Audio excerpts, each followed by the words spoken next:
Welcome to Talk World Radio, a half-hour discussion of politics as if the people mattered. I'm David Swanson. This week on Talk World Radio, we are talking about an incredibly valuable new book. If you're watching the video, you can see me holding it up. The Myth of American Idealism, How U.S. Foreign Policy Endangers the World by Noam Chomsky and our guest, Nathan J. Robinson. Nathan Robinson, welcome to Talk World Radio. Thanks, David. Thanks for having me. It's a wonderful book. I just got it. I just about finished reading it. I got a few pages left. I wouldn't pass up a single page. It's very powerful. Do you want to talk briefly about what the basic idea is and how, as you explain in the preface, you and Noam Chomsky put it together? Yeah, so for a long time now, for about 60 years, Noam Chomsky has been one of the foremost critics of American foreign policy, writing, during the Vietnam era, during the period of the Iraq War, and he's put together, just this formidable body of work, and part of what's made him the world's, one of the world's, if not the world's most cited public intellectuals. And, he was a reader of our magazine, and we had corresponded a bit. And so there hadn't been a new collection of his work in a little while. And I thought it would be a good idea if there was a book that kind of drew together a lot of his critique, that sort of introduced a new generation to it, that kind of went through, why he's such a critic of U.S. foreign policy, and that was very accessible and clearly structured. So I approached him about, could we do a book together that kind of summarizes a lot of what you've been saying over the course of your career. He was open to that, and so we worked together to put something together that kind of drew together all these different threads and all of these different pieces of analysis that he had done in order to kind of explain, what his central points are and why they're important. I think it's a wonderful idea and very well done. It has an introduction to what U.S. foreign policy is generally like, and then has chapters on things like the war on Southeast Asia. That is, maybe the best summary I've seen of that war as we get to the 50th anniversary of it ending. The post 9/11 wars, or rather, there's a chapter on Afghanistan, a chapter on Iraq, a chapter on Israel and Palestine, etc. Each of which I think is a terrific summary, and each of which contains some points that are new even to people like me who've read lots of these books. What audience were you going for? Well, my in my own writing, and so I edit a magazine, Current Affairs, and I do a lot of public writing myself, and I always have one particular audience in mind, which is my parents. They're smart people, but they're well read, but they don't have a college background. They're not that familiar with U.S. political history, and I always write for an audience that's like curious and literate, but my writing assumes no background knowledge of the subject, essentially, right? It just assumes that you want to learn, you like to read books, you can read books. And so the point in putting this together was, in fact, to take, Chomsky's material is often very dense. It can be a little hard to get through if you don't have a background at all in the relevant issues. And so my contribution to the project was to help him, produce something that we thought could be read more, very widely by people who, really don't have much background in reading about, the conflicts that you mentioned in Iraq, Vietnam, Israel, Palestine. And so it's kind of a primer. People who do have a deep background might find this a little bit simplistic, might want to go on to start with a different Chomsky book. So this is your intro point. No, it also in the preface says it's a plea for mass action, which you're going to get people to a basic understanding and to actually taking action on it, which I certainly hope. It's not until towards the end focused so much on understanding how propaganda works Yeah. as just telling people what U.S. foreign policy has been.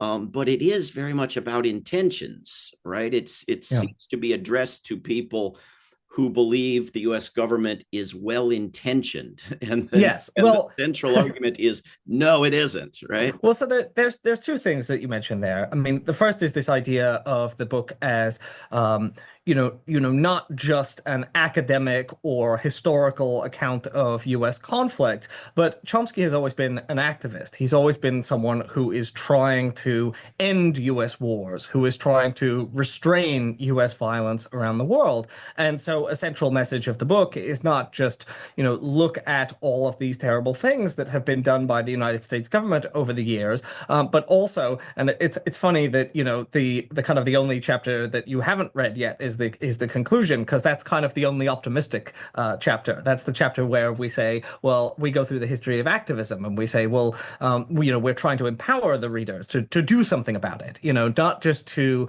wallow in, and be depressed about the kind of horrible conflicts that we put on the page, but to really resolve to restrain government action in the future. So that's the first important point. And the second thing you talked about is this idea of intentions, which is kind of crucial to Chomsky's work. I mean, one of the things that he highlights a lot is the way in which, the book is called The Myth of American Idealism, and the way in which there is a certain myth, which is that the United States government can make mistakes, but it can't commit crimes. That's because it's idealistic. It's fundamentally well-intentioned. We're trying to do good around the world. And sometimes, as in the cases of Afghanistan and Iraq, we bungle it, but we always meant well. And one of the core arguments that Chomsky's made is that our policymakers don't actually quote mean well, if by that we mean, are you trying to help the people of Afghanistan through the invasion of Afghanistan? Are you trying genuinely to help the people of Iraq through the invasion of Iraq, or through the invasion of Vietnam in the 1960s? Are you really sincere about trying to help these people? And the argument that he's always made is, no, these are power moves by a global superpower that is interested in maintaining its hegemony, and that the benevolence is a gloss on that. I've seen polling of the US public during some of these wars, like the war on Iraq, that found majorities not just thinking the US government meant well, but that it had done well, and that the Iraqis ought to be grateful and were insufficiently grateful for the destruction of their country. So some of this stuff seems to be pretty successful, at least in the short term, in persuading people. It's true. It's true. And so that's one of the reasons that we wanted to put, something like this together, a dossier of the actual facts, because it's true that much of what we document is not widely understood. The truth about what the Iraq War did to Iraq, or what the Vietnam War did to Vietnam, or what the United States has supported in Palestine, it's a little more widely known now. But certainly, and the Iraq War is sort of widely acknowledged to have been a quote unquote disaster. But what we really try and excavate here is, well, what did this actually mean for the people who experienced it? And I think that until you put together the facts with the sources, people might be inclined to, for instance, believe that the United States has been sincerely trying to broker peace between Israel and Palestine, and has just failed. And one of the arguments that Chomsky made is the United States has never been sincerely trying to broker peace between Israel and Palestine, but has in fact supported Israel at the cost of achieving peace. And until you go through and lay out the entire history of, what was the peace process, what was actually said, what was discussed, what was proposed, Americans might maintain or might swallow some of these illusions. Yeah, well, this is very well done and is presented with incredible facts and documentation so that someone reading with an open mind ought to be swayed. People look at something like what's happening in Gaza, even people who generally accept the myth of American idealism, and say, oh, Israel is doing horrific things, is committing genocide. And I think in part it's because of the public comments of Israeli officials. Mm. But what you dig out and put in this book is comments, some public, some more secretive, of U.S. officials for all of these wars for decades Mm. that pretty genocidal in intent. I mean, if you're going to take a war and add genocidal intent, Well, and now it's a genocide. I mean, the war on Iraq, the war on Afghanistan, the war on Vietnam. How are these less, not more, genocidal than what's being done in Gaza? You know. Well, yeah, well, it's actually interesting that you mentioned intent because one of the things that U.S. Policymakers often shield themselves behind is this idea that we have good intentions. The difference between we may cause countless horrific violent deaths, but we never meant to. It was always collateral damage. This is kind of what a lot of, as you say, you do hear a lot of outright genocidal rhetoric among the Israeli government, but you also hear a lot of defenses that say, we're not actually trying to exterminate the Palestinians. We happen to be destroying their cities, but we don't mean to do that. That is a byproduct of our effort to eradicate Hamas. Just as in Vietnam, the idea was, well, we're not trying to commit a genocide of the Vietnamese people. It may be the result that 3 million Vietnamese people died in the Vietnam War. But we were not trying to maximize Vietnamese casualties. And one of the things we point out is that actually U.S. intent it may be true that the United States does not have genocidal intent. That is to say, it did not go to Iraq with the intention to maximize the number of Iraqi civilian deaths. But it has a philosophy that can result in atrocities equally as bad, if not worse. That is to say, regarding the human beings whose lives are affected by your policies is essentially morally negligible. That is to say, you can wipe as many of them out as results from what you're doing, and it doesn't really matter. They have about the moral value of stepping on ants on the street. And we would argue that that's kind of the approach that has been taken, which is to say, yeah, we don't intend to. We're not trying to maximize civilian casualties, but we don't really care if the people of Afghanistan have their country destroyed or if they're starving to death as the result of the United States freezing Afghan assets, or if Iraq is completely wrecked, or if Palestine is completely wrecked. And not caring whether people die by the tens of thousands, hundreds of thousands, or even by the millions, as in the case of Vietnam, can end up resulting in a situation that is indistinguishable from an actual genocide. Indeed, and the casualties can be even more one-sided in some Mm. of these wars than in Israel and Gaza at the moment. And I think you go beyond that in the chapter on Vietnam and do document the intent to maximize Well, deaths. in fact, yes. So success was often measured on the ground in quote unquote body count. And while it was the explicit policy was the body count of Viet Cong militants, right? Not the body count of civilians.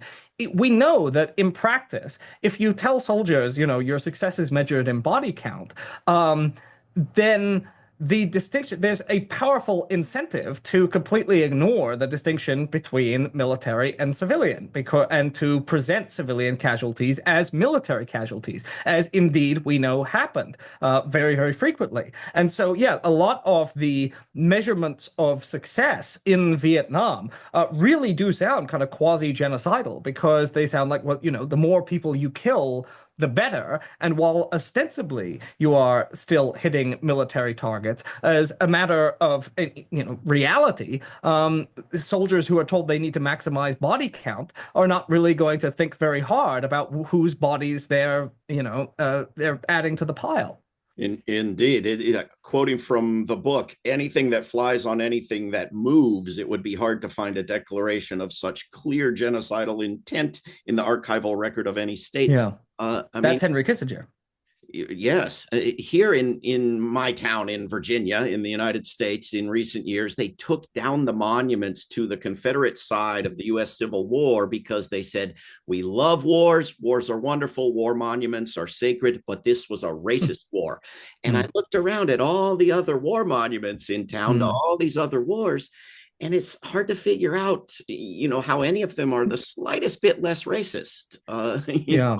If how could you read this chapter on Vietnam Well, and think some other war was more racist than that? the racism is extraordinary. I mean, we have a whole passage on the dehumanization of the Vietnamese and the way that U.S. soldiers, in a war that was ostensibly about protecting the people of South Vietnam from conquest by North Vietnam, were not even allowed to refer to the Vietnamese as Vietnamese. They only ever refer to them using ethnic slurs. Which it's extraordinary that that would be, if a war wasn't racist, that you would have this kind of idea, this war is ostensibly being conducted in the interests of these people. And then you look and soldiers essentially did not regard the Vietnamese as full human beings. And so the racism is really deeply explicit and kind of shocking. And I really do think that the majority of Americans still do not understand what this war was, what this war was about, what this war meant to its victims. Yes, indeed. And you have a great take on the recent PBS documentary on the good intentions. Mm, I should note that Vietnam is just one chapter in this book, mm, but an interesting spin that you put on it that I hadn't usually had in mind was that, people like to, especially peace activists, like to say that war was a failure. The US lost. mm. People who cheer for militarism by anti-imperialists love to proclaim victory for the Vietnamese, and yet you describe it as a partial success. Can you Mm. can you explain that? Well, I mean, if the war was about, as we've argued that it was about, not the prevention of a communist victory in South Vietnam, but about the maintenance of U.S. power and avoiding consolidating hostile regimes and empowering regimes that were nationalist and were leftist in character, then, raising the costs of a communist victory, making it clear that if you wanted to unify Vietnam under communist government, the costs would be so high that it would deter other movements from taking similar moves. I mean, what we go through is the history of the United States essentially punishing governments that defy U.S. orders, punishing those who are adversarial states. And by raising the costs for countries to do that, you can make it clear that if you do defy the United States, you are going to pay a very, very, very significant price. So it's treated as a failure because ultimately Vietnam, the South Vietnamese government did fall. The communist government did unify the country. But at the same time, the United States taught the lesson that it wanted to teach. Exactly. I've marked numerous spots in this book that jumped out at me. And even in the early chapters, in the introduction, and you're talking about just after World War II, the efforts of the U.S. to push back against the very people in Europe who had defeated Nazism, the willingness to kickstart World War III immediately is shocking, and I think would be shocking to a lot of readers. Hmm. Yeah, that period of post-war history, just before the beginning of the Cold War, we revisit in part because it's very under-discussed. This is the period of the Marshall Plan, of the reconstruction of Japan, and it's a period where a lot of very unsavory aspects of U.S. actions are overlooked. I mean, the story is that, the good guys won the war. But ultimately, the United States immediately began intervening in Europe to try and ensure that leftist governments wouldn't come to power. The United States immediately began thwarting efforts to make sure that nuclear weapons were eliminated from the world as a whole, because we understood that our possession of the nuclear threat gave us an immense amount of power. The United States also supported right-wing regimes in South Korea and in lots of places around the world. Really nasty and often pro-Nazi elements, often pro-fascist elements, and often supported in the years after the war those elements against those who had fought against the fascists, who were often communist and leftist and socialist movements. So there's some really, really ugly actions, and for example, in the Greek Civil War. All of which is kind of worth revisiting and remembering, because it challenges the narrative also with not only of World War II as a war in which our righteousness was pure and we can look back on as the good war, but also the Cold War as a war that was an inevitable clash between a horrendous dictatorship in the Soviet Union and the forces of democracy and freedom in the United States. Yeah, the myths about World War II's nobility and righteousness have really grown and taken hold. But the war on Iraq, the most recent one, maybe I'm overly optimistic, seems like one where people understand that something was wrong, that this was Yes. not a good, noble war. And what I think might be most shocking to people in that chapter is all the public statements by authority figures of the good intentions of Mm. that this was a noble effort to go in and help the Iraqis by destroying their country. David Ignatius, the most idealistic war in modern times. Yeah. I, Stunning. And people don't necessarily know in retrospect. When we know, I think there's a popular understanding that George W. Bush lied about Iraq. And we document all of the lies that were told. But people might not understand just how manipulative the administration was in pivoting between justifications. So the initial justification for going into Iraq was not, well, overnight, all of a sudden, we have developed this desire to help the Iraqi people throw off their dictator. It is Iraq is an imminent threat to the United States. They possess weapons of mass destruction, and if we don't stop them now, then, in Condoleezza Rice's famous phrase, the smoking gun will be a mushroom cloud. Now, once we invaded Iraq, it became immediately clear that this justification was laughable, because the Iraqi army collapsed so quickly that the idea that Iraq was a threat to the continental United States, oceans away, right, was so laughable that it couldn't be maintained. So the justification pivoted to, because then, why are you there? Right? If it wasn't a threat, and the whole idea was they were a threat, then what have you just done? What is this war? So then all of the It talk already became predicted that it would only use these weapons they were pretending it had if it right. were attacked. So So they once they don't do that, well, then you have to say, okay, we're here to help these people. We're here because we would like to institute democracy in this country. yes, the lies changed during the course of the war Yes. and long after the wars as well. The this book I know you completed, prior to recent days, but I think there are people in the United States, intelligent, semi-informed people who are shocked by the abuses of power just of recent days and weeks. And I think this book makes clear how much the current level of abuse of power by a president developed through numerous presidents, through Bush, Mm. Cheney, and Obama, and the Mm. first Trump, right? Hmm. Yeah, I mean, there is a danger in assuming that everything Donald Trump does is aberrational, a departure from our norms of what came before. Normally presidents comport themselves with values, with respect for human rights, without militarist nationalism. Our presidents are relatively honest. And Donald Trump, he is not only vulgar, but he is dishonest. He is militaristic. He has no regard for human rights and democracy.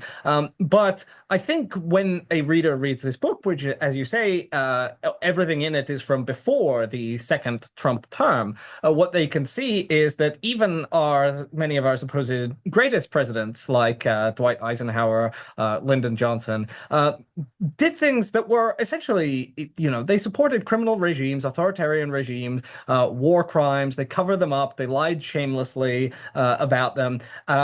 And, many actions in United States foreign policy, the human consequences of them have been as bad as anything that Trump is doing right now. And presidents like, even Ronald Reagan, who is often voted the greatest president in American history in public polls, when we go back and excavate the record in Central America, for instance, you find that Reagan is as much of a war criminal and terrorist as many of those who we condemn and should have been put on trial and wasn't. And then you raise the question, well, why do we treat some of these figures with respect and others without? So why is Donald Trump the singular aberration when Ronald Reagan was doing similar things and just escaped accountability?